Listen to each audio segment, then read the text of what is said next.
बिस्मिल्लाहिर्रहमानिर्रहीम। Exercise 7.3 question number 2 और इसका फर्स्ट पार्ट है calculate the projection of vector A along vector B and projection of vector B along vector A. हमने projection मालूम करना है वेक्टर ए का बी के अलोंग और फिर वेक्टर बी का वेक्टर ए के अलोंग।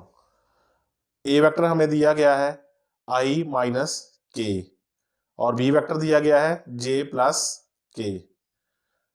सबसे पहले हम ए और बी की डॉट प्रोडक्ट निकालेंगे। ए डॉट बी बराबर होगा, पहले यहाँ आई का कोफिशिएंट 1 है और बी में आई मौजूद नहीं है तो इसमें आई का कोफिशिएंट 0 ले लेंगे। फिर प्लस इधर जे मौजूद नहीं है तो उसका कोफिशिएंट 0 और इधर जे का कोफिशिएंट 1। फिर प्लस के का कोफिशिएंट लेंगे, इधर -1 है और इधर +1 है। अब इनको मल्टीप्लाई करके ऐड कर लेंगे। 1 को 0 से मल्टीप्लाई किया 0, 0 को 1 से मल्टीप्लाई किया 0, -1 को 1 से मल्टीप्लाई किया -1, तो ये -1 आंसर आ गया ए डॉट बी का। डॉट प्रोडक्ट लेने के लिए हम आई के कंपोनेंट को आई के कंपोनेंट से ज़रब देते हैं, जे वाले को जे से और के वाले को के से मल्टीप्लाई करते हैं। अब ए का मैग्नीट्यूड निकालेंगे तो इसमें आई वाले कंपोनेंट का स्क्वायर 1 है, उसका स्क्वायर आ जाएगा। जे इसमें मौजूद नहीं है इसलिए उसका 0 ले रहे हैं कंपोनेंट, उसका स्क्वायर प्लस के का कंपोनेंट -1 है उसका स्क्वायर, तो 1 का स्क्वायर 1, 0 का स्क्वायर 0, -1 का स्क्वायर 1, तो इसको ऐड कर लेंगे तो 1 + 1 2 स्क्वायर रूट ए मैग्नीट्यूड आ जाएगा। बी का मैग्नीट्यूड लेने के लिए हम क्या करेंगे, इसमें आई कंपोनेंट मौजूद नहीं है तो उसका 0 का स्क्वायर ले लेंगे। जे का कंपोनेंट 1 है उसका 1 का स्क्वायर प्लस के का कंपोनेंट 1 है उसका 1 का स्क्वायर और ऊपर स्क्वायर रूट। इसको भी सॉल्व करेंगे तो 0 + 1 + 1 इसको ऐड कर लेंगे तो 2 स्क्वायर रूट, बी मैग्नीट्यूड भी 2 स्क्वायर रूट आ जाएगा। अब हम प्रोजेक्शन का फार्मूला लिखेंगे, projection of vector A along vector B. इसका फार्मूला होता है A dot B over B magnitude. तो ए डॉट बी हमने निकाला था -1, इसकी वैल्यू लिख दी और बी मैग्नीट्यूड हमारे पास है स्क्वायर रूट 2, तो -1 ओवर स्क्वायर रूट 2 हमारे पास ये projection of vector A along vector B आ गया। अब projection of vector B along vector A, इसका फार्मूला होता है A dot B over vector A का मैग्नीट्यूड। तो ए डॉट बी -1 है और ए वेक्टर का मैग्नीट्यूड हमारे पास स्क्वायर रूट 2 है, तो -1 ओवर स्क्वायर रूट 2 इसका आंसर आ गया। क्वेश्चन नंबर 2 का सेकंड पार्ट है, इसमें हमने projection of vector A along B निकालना है और projection of vector B along A निकालना है। ए वेक्टर है हमारे पास 3i + j - k और बी वेक्टर है -2i - j + k। सबसे पहले हम ए डॉट बी निकालेंगे। ए डॉट बी निकालने के लिए आई वाले कंपोनेंट को आई वाले कंपोनेंट से ज़रब देंगे, जे वाले को जे से और के वाले को के से, तो 3 को हम -2 से ज़रब देंगे, जमा 1 को -1 से ज़रब देंगे और -1 को जमा 1 से ज़रब देंगे, तो 3 2 बार 6, 1 को 1 से ज़रब दी -1 और -1 को +1 से मल्टीप्लाई किया तो -1, तो ये कितना आ गया -8 आ गया। अब ए का मैग्नीट्यूड निकालेंगे।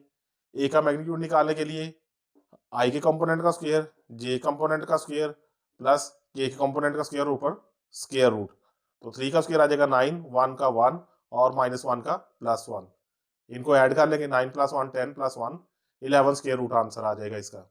अब बी का मैग्नीट्यूड निकालेंगे। बी का मैग्नीट्यूड निकालने के लिए इसमें वेक्टर बी के आई कंपोनेंट का स्क्वायर प्लस इसके जे कंपोनेंट का स्क्वायर प्लस इसके के कंपोनेंट का स्क्वायर, -2 का स्क्वायर 4 आ जाएगा, -1 का स्क्वायर +1 और 1 का स्क्वायर 1, 4 + 1 + 1 6 स्क्वायर रूट इसका आंसर आ जाएगा। अब projection of vector A along vector B is, इसका फार्मूला होता है A dot B over B magnitude. A dot B हमने निकाला था -8 और बी मैग्नीट्यूड हमने निकाला है √6, तो -8 ओवर स्क्वायर रूट 6 इसका आंसर है। अब projection of vector B along vector A is, तो बी वेक्टर का ए के अलोंग जो प्रोजेक्शन होगा उसका फार्मूला है A dot B over A magnitude. A dot B हमारे पास -8 है और ए का मैग्नीट्यूड हमने निकाला था स्क्वायर रूट 11, तो -8 ओवर स्क्वायर रूट 11 जो है वो प्रोजेक्शन वेक्टर बी का ए के अलोंग है। अब हम क्वेश्चन नंबर 3 का फर्स्ट पार्ट देखेंगे। Find a real number alpha, एक रियल नंबर अल्फा मालूम करना है, so that the vectors u vector and v vector are perpendicular. जबकि वेक्टर u और वेक्टर v जो है वो आपस में परपेंडिकुलर है। तो u वेक्टर हमें दिया गया है 2 alpha i plus j minus k, और v वेक्टर दिया गया है i plus alpha j plus 4k। Since vector u and vector v are perpendicular, so u dot v is equal to 0। हमें बताया गया है कि वेक्टर u और वेक्टर v परपेंडिकुलर हैं, और हम जानते हैं कि अगर दो वेक्टर परपेंडिकुलर हो तो उनकी डॉट प्रोडक्ट हमेशा 0 होती है। अब u और v की डॉट प्रोडक्ट निकालेंगे। डॉट प्रोडक्ट निकालने के लिए i कंपोनेंट को i कंपोनेंट से मल्टीप्लाई करेंगे, यानी इधर 2 अल्फा है और वेक्टर v का i का जो कंपोनेंट है वो 1 है, 2 alpha into 1, plus j component को j कंपोनेंट से मल्टीप्लाई करेंगे, इधर j का 1 है और उधर अल्फा है, प्लस k कंपोनेंट इधर -1 है और इधर 4 है, इज इक्वल टू 0। अब इसको मल्टीप्लाई कर लेते हैं। 2 अल्फा को 1 से मल्टीप्लाई किया 2 अल्फा, अल्फा को 1 से मल्टीप्लाई किया अल्फा, 4 को -1 से मल्टीप्लाई करेंगे तो -4 आ जाएगा, इज इक्वल टू 0।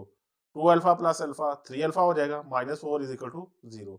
अब 4 को राइट साइड पे ले जाएंगे, इधर माइनस का है तो राइट साइड पे जाके प्लस का हो जाएगा, 3 अल्फा इज इक्वल टू 4 आ जाएगा। अल्फा की वैल्यू फाइंड करनी है तो 3 पे डिवाइड कर देंगे तो अल्फा इज इक्वल टू आ जाएगा 4/3। क्वेश्चन नंबर 3 का सेकंड पार्ट है। हमने अल्फा मालूम करना है और दिया ये गया है कि वेक्टर u और वेक्टर v परपेंडिकुलर है।